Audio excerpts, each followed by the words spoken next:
Hi, everybody. This is Dr. Kristy Taylor, and I am so excited for the second episode of the Career Coach RX Podcast for 2024. I'm excited about my guest today, Mrs. Pearl Chiarenza. She is a mindset wellness coach. Am I getting it right, Pearl? You correct Well, me if you I'm can. wrong. All That's right. what it comes into. Yeah, mental fitness, life coach. They fall the same. You're good.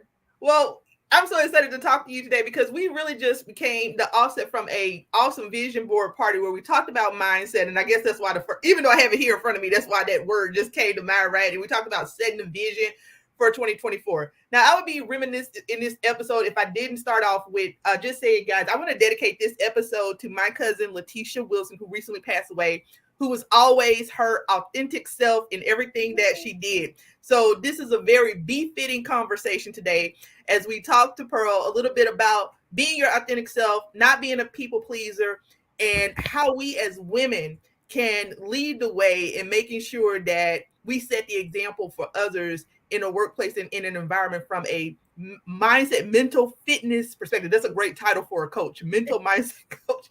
I'm still getting it Mental wrong. fitness. Mental fitness coach. So, Pearl, tell us about yourself and how you uh, support women and people in the workplace and what inspired you to do this great work that you're doing. thank you so much. And like you said, prayers to you and your family. It sounds like your cousin was amazing, and I'm going to circle back to her in just a second as well. But yes, my name is Pearl Chiarenza. I am a mental fitness life coach, author, speaker, and I am here because my journey was overcoming people pleasing. I am a recovering people pleasing addict. You probably could have asked me to help put your socks away in your sock drawer, and I would have been, I'm coming, let me come help you, right? And so, as I went through a journey in 2015, after a 6 week course of my identity and destiny, I had to give my I am statement.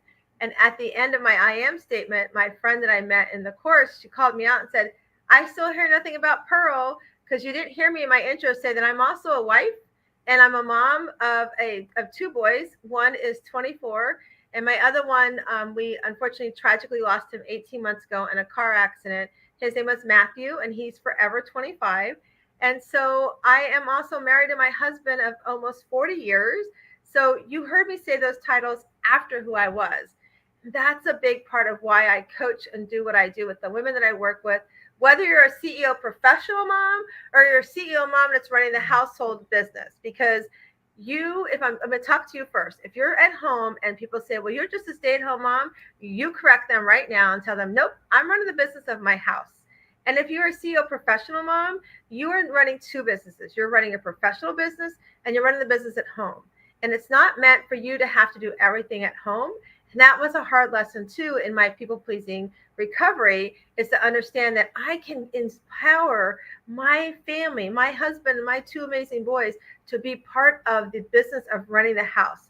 I don't have to make all the dinner. I don't have to do all the laundry. I don't have to do all the cleaning. And that's so important, because if you're listening to this and you are somebody who gets stressed out over the thought of even making a grilled cheese sandwich after a long day of doing for others, you and I need to talk, because you have to understand, like I had to learn, that the word no is a complete sentence and you should say it as happy as you say yes.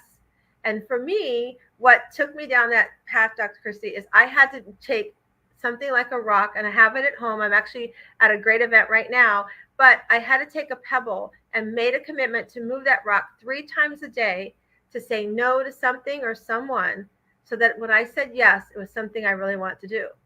But here was the aha, you guys. I realized that I saying yes to everybody, I was keeping doors closed. So maybe Dr. Kristy had a great event that she wanted to do that empowered people to create great vision boards. And I was like, yes, let me go do it. Now I do vision boards, but maybe at the time it wasn't a good fit for me. And I said yes, and I probably wouldn't have showed up 100% like I should have. Yeah. Or maybe you run a nonprofit for dogs. I love my dogs. And I said, yeah, let me go help you fundraise. I'm not a good fit for that. So I started to realize that, oh my gosh, Dr. Kristy does great vision board events. Let me introduce you to her. Or my friend, she is great with dogs. She knows lots of people that can connect you. So my point is to say that is that, what are you saying yes to and what are you saying no to? And I want to call out and make a call out to your cousin. because from what I heard you say, she understood that. Yes. So I'm going to get really real with you guys right now. You just heard Dr. Kristy talk about her cousin and how she was her authentic self. You are with yourself 24 hours a day, 7 days a week. And I can promise you that when Dr. Kristy and her family go to the eulogy for her amazing cousin, and if they were asked to say what they saw her do for herself, I'm sure they could say many things about her from what I'm understanding. And so that's my question to you, and I'm going to hand it back to Dr. Kristy, but that's my question to you. If tomorrow you are not here and all your family could say is what they saw you do for yourself, what would they say? You have been speaking for a total of 5 minutes, and I think I took 3 pages of notes. So I want to touch point, because you're spot on. I mean, she was an amazing person. And as I'm sure your son was, and so many people in our lives, right? People being their authentic self. I want to start with you just saying that no is a complete sentence, right? But I can't, because I'll forget if I don't point this out. This has been a reoccurring theme about in the last couple of podcasts and events that I've done about, as from a career coach perspective, that your resume is not your obituary, right? And so when you, that point that you just made, Pearl, where you talked about what is it that you want people to remember you by, right? And to your point of always being able to give 100% and not saying yes to everything. We are so much more than all of the yeses that we say, because sometimes as humans, we feel like I have to be a part of everything in order for people to accept or notice me, or for people to think highly of me. But it's to your point, right? I might want to do something, but do I have the bandwidth to do it? Do I have the passion for it? And so having a referral network of people who you recognize their strengths and you can connect others with. We literally just had this conversation before we came online. But I also want to just give you kudos for the way you support women, because that has been another thing that, as I've done events over the past couple of weeks, that we've talked about as women, right? Feeling like, oh, if I'm focused on my family, if I'm, trying to do this balancing act, then my worth is tied to this. I must be the CEO, but you're the CEO of your life. You're the CEO of your family. So to your point, thank you so much for how you support women. And let's talk about that word no, right? And I like the exercise that you gave where you use the rock and literally moving it three times a day, saying no. When you made that transition, right, and you started saying no, talk about some of the initial feelings that you had, and then how maybe you went from struggling with that to feeling empowered, and how do you use that to empower your clients? Oh my God, that is an amazing question, because I'm going to be honest with you. It is not easy to say no. It is so scary to say no, because you're going to think they don't like me. They think I'm selfish. They think I don't care about them. That's so farther from the truth. That's our mind. That's the mental fitness in my world that we coach in, is that those are those negative thoughts, the saboteurs and those judges that show up and go, why are you telling her no? She's not going to like you. You should be doing that for her. Shame on you, right? All those thoughts.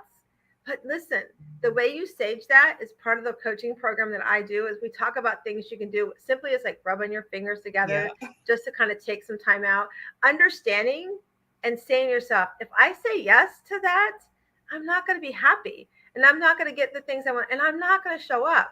So one of the things, as I started doing it, I struggle with no. And I started saying, wait a minute, what if it's something that I do want to do, but it's not the right timing, right? So I might have said, hey, Dr. Kristy, I love that idea. And you know what? I do all my planning for next year around, July to September. So can we circle around next year, July? Will you put me on your calendar? And maybe next year will be a better fit for me.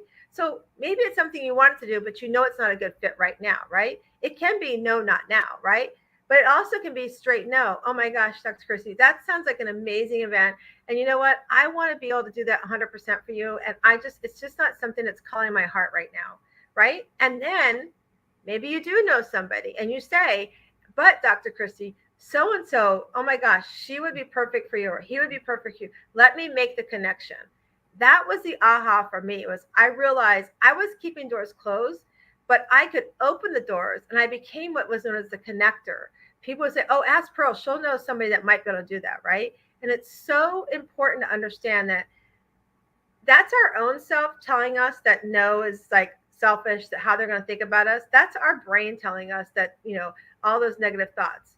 Just sage them and understand. Say, if you're listening right now, I want you to stand up. I want you to yell no, like you're dancing in the living room with nobody watching. I want you to practice saying it every morning. No, no, no. Because when you do, it starts to become comfortable. And that was one of the things I had to do too. Not just the rock, but I had to practice saying no. I had to practice like, no, Dr. Kristy, I just can't do that for you right now. I appreciate you asking me. It can be as simple as that too. Right. Yeah. The ideal of practicing saying no.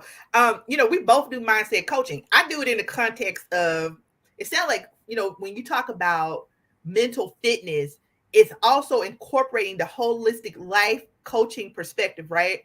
And I was having a conversation with another career coach because I look at it as like I like to call it career mindset transformation coaches, because a lot of times what happens with me versus traditional life coaching, someone will come to me and they'll say, I need a resume, or I'm frustrated, I'm looking for a job.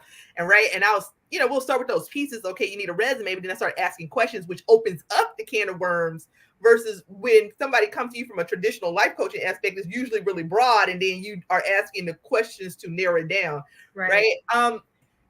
What I find so amazing about your experiences is what you're sharing, and we briefly touched on this, is like, it's not only applicable to just everyday life, but let's talk a little bit about the workplace and women in the workplace, right? Sometimes when we talk about having your seat at the table or trying to rise in your career, that people pleaser mentality really comes into play. I've experienced it where I've attempted to be the people pleaser and am learning from it, recovering from it, right? And I think becoming a mindset coach has really helped me. Right. But what has been your experience, in the workplace and in general, your clients, and how do you support women? I'll say this to your exercise that you give about, the figures.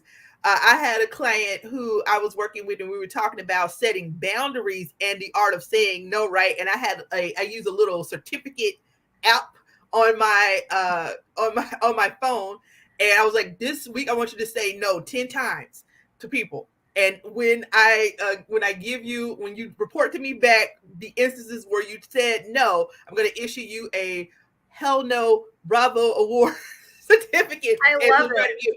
So, what has been your experience with supporting women in the workplace who are really struggling with this? I want to climb the corporate ladder, but I don't know how to do this without being a people pleaser. They're not comfortable with themselves. Yeah, that's a great question. And I want the app because now my clients that are listening, look out. I think we're going to be doing some more exercises with that app. But that's a great question. I'm going to go back for kind of a little bit of my experience. So before we moved here from Virginia to Florida, I had worked for a telecom company. And during that time, my telecom company, I'm going to age myself. It's before we could enter you mailed us your check for your payment. And my staff was responsible for processing the check. Now, here's the thing. Those payments had to all be recorded by the last day of the month. So that last week and a half, 14 days of the month, my staff of 6, they were probably working late. And here's the thing. We were in 3-piece suits. Like, we were in business suits as employees. We didn't get to come like today, the workplace that we have options today, be a little more relaxed. So my staff were salaried. They had to stay after 5 p.m., sometimes till midnight, and all the other departments would be going home. So I decided, and this is long before I wanted to be a coach, but I decided I need to make sure that they're refreshed and that they have a good mental fitness, right? Again, long before I thought I was going to become a mental fitness coach. So I would divide my staff up into 3s, and I would send them for walking breaks during the day. They already had their break, they already had their lunch, but I needed to make sure that they were refreshed. And I'm telling you, people, to your question, I had other department heads that were my equal partners in their departments would say, oh, my staff, you shouldn't be doing that. My staff wants to go for a walk. I can't believe you're doing that. Why are you doing those things? And I would just stand, and most of them were men, and I would just stand up and I would be honest. I said, listen, you're all heading home at 5 o'clock. My staff is still here processing all these payments. They need a refresher. I need them to be fresh because they also need to be accurate in entering the numbers, right? So I feel like the workplace, when I work with my professional women, it's about communicating, right? communicating our realistic expectations. And I love what you said too. Like somebody comes for a resume, right? They think they got to lead this job because of whatever that is. What if you could sit down and have the tools to not feel like you have to people please, but use the tools? And it's kind of harder just to say no at work. So I know you're listening, you're probably going, you can't just say no at work. You can communicate the word no by walking in prepared, right? Mm-hmm. So we talk about what are some of the things you can do. Can you delegate to somebody else so that you can leave on time to be home with your family? Because sometimes we as leaders think we have to do everything ourselves because, Mary can't get that job done. She's not going to do it.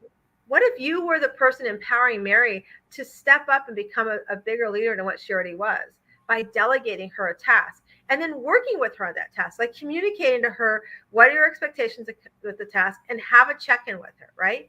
And just communicating that. Look at your schedule. If there's a schedule that your job says you have to be for here, then communicate with the family at home that says, listen, here's my schedule for the next couple of weeks. My husband and I did this often. We would look at each other's schedule because he worked for the Department of VA. So his schedule could be traveling, right?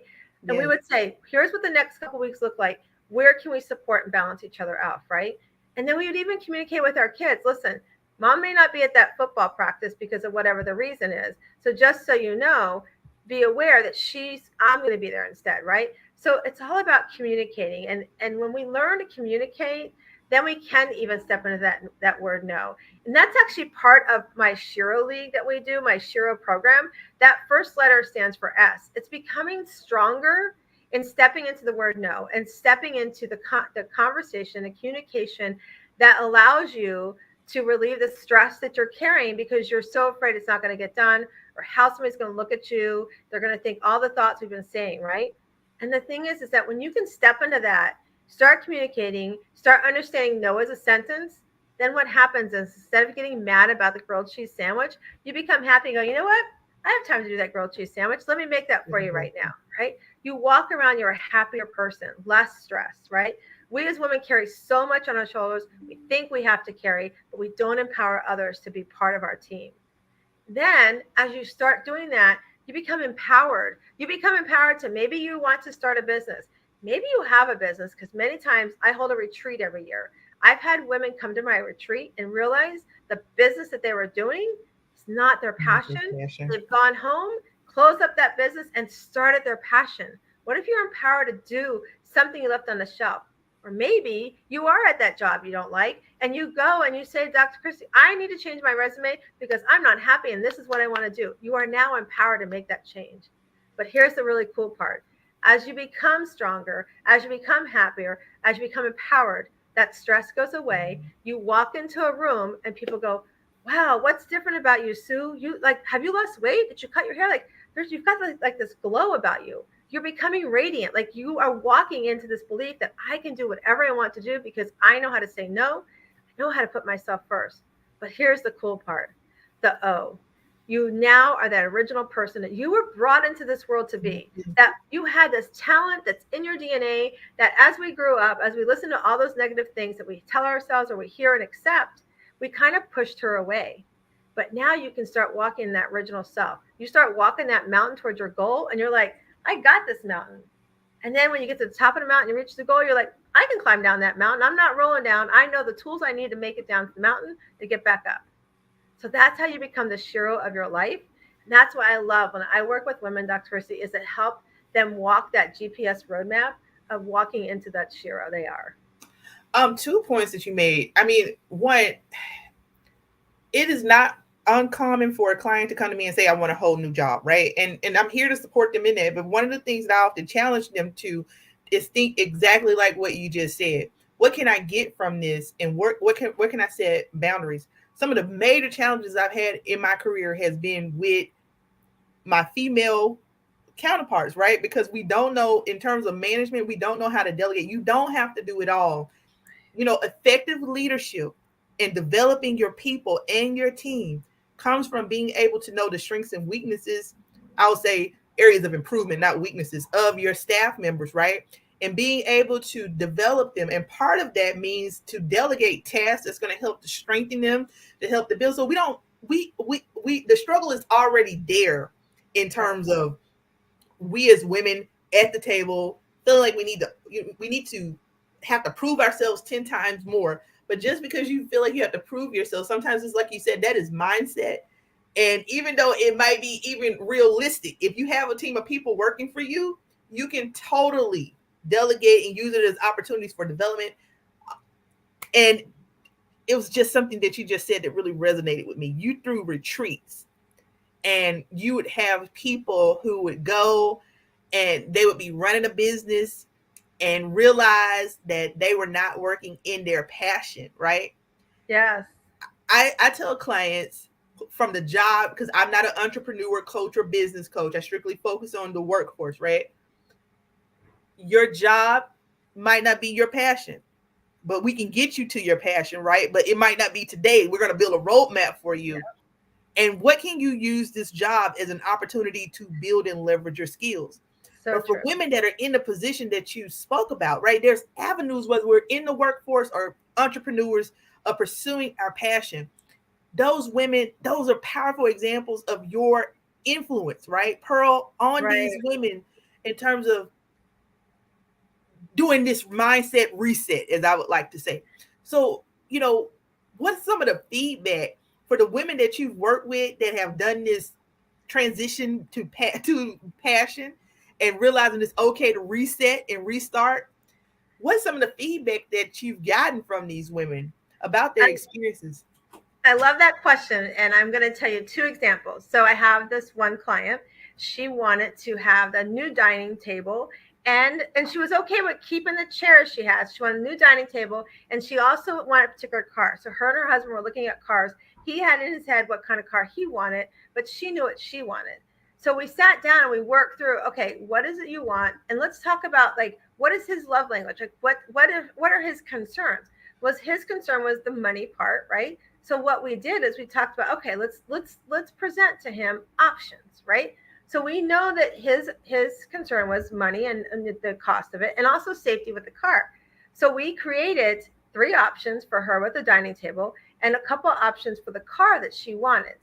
So she went back and she communicated to him. Let me tell you, she got the table she wanted. Actually, she got the chairs with the table she wanted because she was comfortable just reupholstering the chairs, but she got both.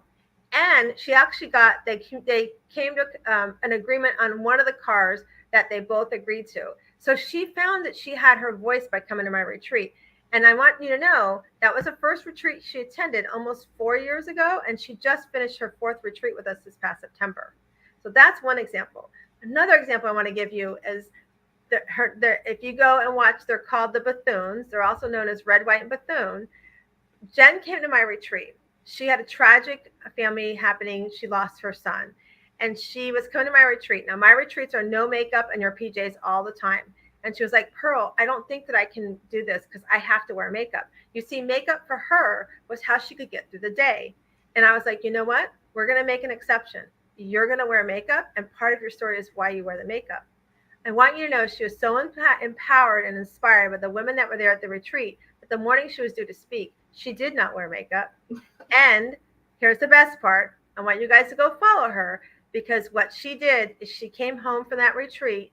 Her and her husband decided their passion was to get on the road and spend some nomadic time with their kids. So they sold their entire house, her business, put, I think, 4 kids, 4 dogs, and themselves in a Bluebird bus, and they've been traveling around the country. And so I just want you to know, if you're listening, you can do it. It's just communicating, going after your dreams. And those are both 2 examples that go back to your cousin that said, I'm important. I want certain things in my life, and it's time that I do that. And that's part of also circling back to the Shiro method that we do. We talk about, what is that passion? And, Doctor, it might not happen, like you were saying a few minutes ago. It might not happen right now, but how do we get you there? Yeah. Here's another example too. I have a client that, is in a relationship that they're not sure if they want to stay in that relationship. So they're kind of at a crossroad, right? So I had to say, listen, if you want to stay in this relationship, I can help you. I can guide you how to be happy in this relationship, how to communicate your expectations, and how to live the life you want to live. And if you're not sure and you think you want to go out of the relationship, then let me know, because I've got people, mentors, and resources I can connect you with. But you have to make that decision. And so sometimes it's hard for us to make the decision and we don't know what that decision can be. And once you step into the decision, you might say, it's going to take me a couple years to get there. How do I get there? Hence, working with a coach like myself, working with someone like you, Dr. Kristy, like finding that mentor or that coach that can help you. Because there's no shame in asking for help. Absolutely. Let me tell you, when I lost my son 18 months ago, my Shiro League, which is, we have a community of women that we get together every Sunday evening from 8 to 9 p.m. Eastern time. It's on Zoom. It's not recorded. We celebrate the triumphs and we help and lift each other up with the setbacks. And when I lost my son, those ladies, I created this group out of COVID because I saw women being stressed out, trying to be teachers, trying to do their job, trying to manage a household. And I was like, I need to do something. And that was my way of starting the Shiro League. And let me just tell you, I started that as a need that I saw for other women. I never knew how much they would be enveloping me in that support that I needed back when I lost my son. So it doesn't hurt to start somewhere. It doesn't hurt to ask for help. It's really communicating what you need to others. I really love the fact that you so many coaches that I've interviewed and people I love, the one thing I really love is the fact of the jump mindset, to just do it, start where you are. I wanted to make sure that I touch point with you because I hear you espousing this ideology of a connector. And when we talk about how to stop being a people pleaser, when we talk about being our authentic self, we're getting to the end, and I want to make sure that you have an opportunity to plug your business. But I just want to make sure that I ask you this question of how empowering has it been for you to become that person that is the connector? And I'm asking that because so many times as coaches, business owners, women in the workplace, we feel, and that's where the challenge comes with delegating too, being the connector. You might feel like, oh, I'm losing business because I'm passing that opportunity on to someone else. But I already sense and know just what you say. Your attitude is totally different from that. So how empowering is it for you to be that connector? And how does it relate to all of these things that you talked about today when we talk about saying no and building your platform and connecting with other women? So I'm going to start with that CEO mom that's home. I want to tell you what was empowering for me was my two boys saw me start becoming that Shiro self. My son, not too long before he passed, actually the day before he passed, he said, Mom, I'm so proud of you. Like, I see the things you're doing. I see how uplifting you are, but I see you smiling all the time. I don't see you stressed all the time, right? So be that example to your kids, even your boys. I don't have girls, but teach your boys how to help their future significant other women in their lives. Like, teach your children this way of living a life of no. Because they can struggle with that, but my boys saw me do that. So let's share that on the personal side. On the professional side, the other side, like, it's to say no and really, like, people ask me all the time, how are you getting up, Pearl? Because you're so strong. I would be in bed all the time if I lost my child. Yeah, can I tell you honestly? Yeah, sometimes I just want to stay in bed, and guess what? I allow myself to do that. I allow those feelings to come. And the thing is like, when I get up now, it feels so great to do things like this with you, to say to other women that are listening, if I did it, you can do it. And I know we hear that all the time. If I did it, you can do it. Yeah. I just want you to know, just start where you are. You are loved. You are amazing. And ask for help. You'll have all my links down below. I'm going to share some in a minute, but just reach out because it's going to change your life when you start. It's not going to be easy. It doesn't happen overnight. It probably took me a good 90 days to be like, okay, no, but it gets easier. So I just want you to know that, I've sat in conferences. I'm at a conference right now too. And I hear people go, oh, you can make this. Yeah, but you got to start somewhere. So why not start today? Well, Pearl, this has been an amazing conversation when we talk about this ideology of mental fitness and empowering women. What I've really enjoyed about this conversation with you is that although I am monolithic in terms of the career and holistic health as it relates to that, you come in and you add another perspective to this discussion on holistic health and life coaching because you're helping women from all different backgrounds and experiences. So as we begin to wrap up this podcast today, where can people find you? What information do you want to share? Information that you would like to plug? So on the screen is my Shiro, the link to get to our Shiro. It's wsliving.com/Shiro, SHERO. That's the one place. You can always just email me, hello@wsliving.com. And I also want to offer a free ebook. Just go to Pearl's ebook. So that's Pearl with an S, pearlsebook.com. And you can get some of the tips we shared today about saying no guiltlessly. If you tuned in today, we also have placed Pearl's information in a description box as well as the chat links. And so you make sure that you reach out and you contact her. I don't believe this will be the last time that I have to speak with Pearl. This has really been great. Check us out on all social media platforms. You can find us at CareerCoachRx. Our new website is CareerCoachRx.com and also Work Solutions, WORXK Solutions.com.